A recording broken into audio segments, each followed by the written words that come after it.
How's everybody doing tonight? Really good. Aaron, congratulations. Another big win in San Jose. Can you just talk a little bit about how you feel after that performance and where you want to go next from here? No, I feel really good. It was a good night for our team. I felt sharp in there. I saw everything. He didn't really land anything.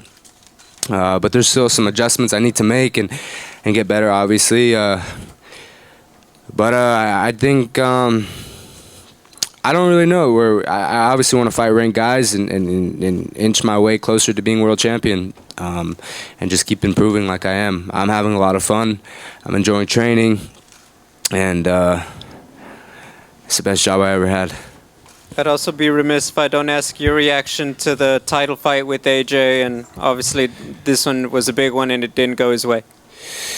Yeah, it was a close fight. They're both some of the best. I believe the best 145ers in the world.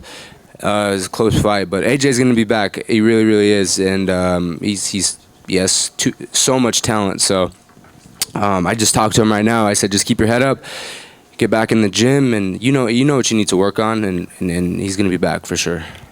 Aaron over here. Congrats on the win. Thank you. How did Adley differ as an opponent, his game plan going in from what you expected? I don't know. I think he's super, super tough. I was hitting him with some hard shots, and like in my post-fight interview, I'm just very, very thankful that he took the fight. To fight me on less than a week's notice is the man has balls. So I hope Bellator signed him for a couple of fights, and I think he's going to do some damage in the division. But for me, I just stayed in the process and stuck to my game plan. I knew he was going to come out with a lot of up kicks and just look to land heavy shots. But I saw everything tonight, so it was good. And you're still undefeated in San Jose. You moved to 6-1 in the state of California. I gotta ask, if it were up to you, would every single fight be here, or do you love the traveling part of the fight game? I love California because all my family's here. It's easy. It's my home state. But wherever they want me to go, as long as I make my money, I'm good. Hey, Aaron, you've spoken in Fight Week that what's next for you is sort of you're waiting for your time, obviously, with AJ. Now, how the night played out, is there any clear path forward from you from here? We have to see where we go. I'm going to talk to my manager, Ali, and go from there. There's nothing I can really say right now. I just fought Edwards. Now it's 1-1 between Pitbull and AJ, so I'm assuming that they're going to have a rematch. But I'll just stay focused, keep getting better, and my time will come to be world champion. It really will. And when that time comes, I'll do it. Kieran from Haymakers, congratulations on your win today, Aaron. We got Scott Coker on video earlier this week saying that you will be able to ride a horse into the Bellator cage in your next fight. Is that in the plans for you? I think that would be fun. That would be really cool. I know some guys that have some really nice horses that would be able to walk out with a huge crowd. I don't know. Maybe one day, but I can make that happen for sure. There's some nice horses out there that are able to handle the pressure of being. Because realistically, you have to have a good horse to be able to handle the pressure with all those people. There's a lot of training that goes into it. But I know a few guys that have some horses that can do it. So if they'll let me, one day I'll do it. Yeah, for sure. Thanks. Aaron over here. I know this fight wasn't too much higher of a weight than you normally fight at, but every pound in the cage usually counts. So did it feel any different fighting at the contract weight, and what difference, if any, did it make for you? Yeah, in the beginning, I was like, I need to make 146. I've been dieting for quite some time. But my coaches said, no, trust me, you'll really, really love it to have the extra 4 pounds, and it was the best thing ever. The weight cut was really, really easy. They always take a little bit of work, but this one was nice. Those extra 4 pounds really make a difference, and I felt good, really good. Aaron over here. You both took this fight considerably late. Can you just speak about any last-minute adjustments that you had to make? No, not really. We just had to watch out for his up kicks, and we knew he was going to throw a lot of kicks, but we were prepared for that. German Kennedy throws a lot of leg inside kicks and left high kicks. So we were pretty much ready for that.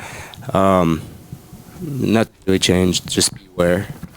In your post-fight with Big John McCarthy, you talked about starting out 4-3 and then finding a way to bounce back. Yeah. Can you speak about the moment that everything just started clicking for you?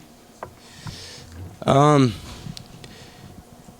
don't. There wasn't an exact moment. I just think that I surrounded myself with a really, really good team. All my coaches, a manager, and we just set out and came up with a really, really good plan. And the most important thing, I listen to them. I trust them.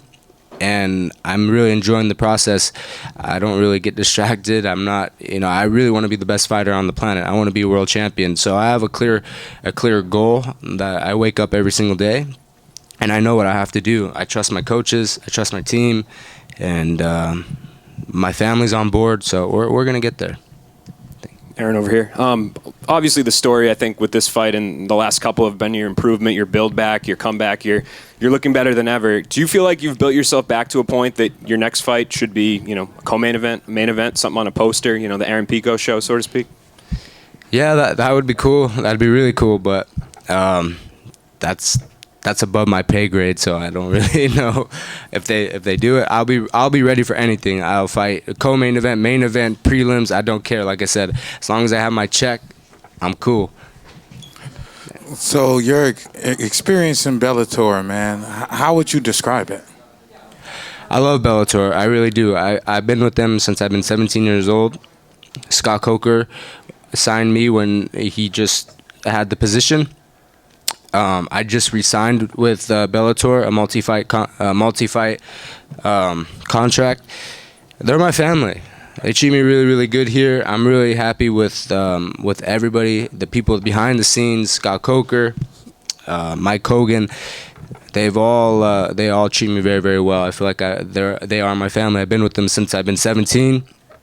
They allowed me to wrestle and do my thing, and then when they said when you're ready to fight, they obviously, I fought my first fight in Bellator.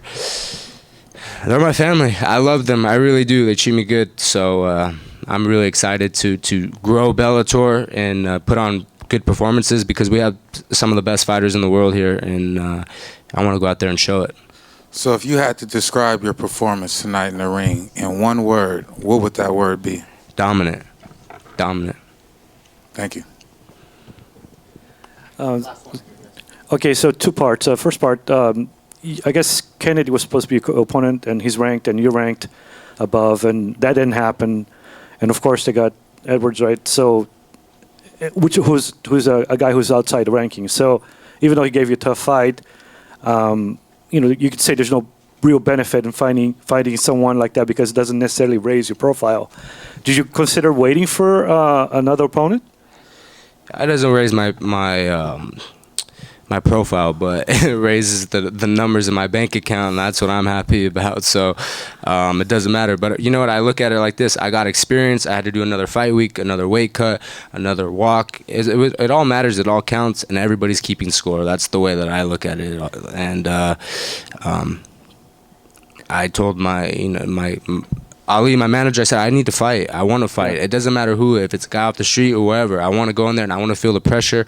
I want to do the weight cut because it's all the process and it's all going to lead me to be a great champion. I looked at it as an opportunity because one day I may be fighting and there's going to be a drop out of an opponent and I'm going to say, okay, no problem. I've been there, done that. So I'd look at it as a learning experience.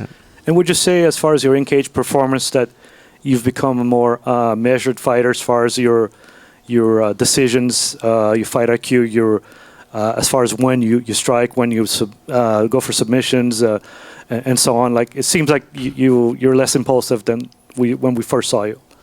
Yeah, no, for sure. I mean, I've been knocked out. I've had some losses, and either you just, like they say, you either win or you lose. You don't lose, you learn, and I really took that to heart. I just had to adjust. There's no like secret thing. People are like, oh, how'd you do it? I don't really know. I just was in the gym working. I want to get better. I knew that I really loved MMA, and just because I'm gonna have some bumps in the road, I'm not gonna just quit. But it goes back to being a wrestler. I think wrestling is the best sport in the world. started wrestling when I was 4 years old. I was just telling the coaches, I had my first wrestling tournament, and I weighed 35 pounds. I've been wrestling all my life, and you win some big matches. I wrestled in the World Championships. I've locked in the semifinals. I won a World Championship. It's groomed me to be a good fighter and to go through the ups and downs, and that's why I think wrestling is the best sport to learn when you're going into MMA.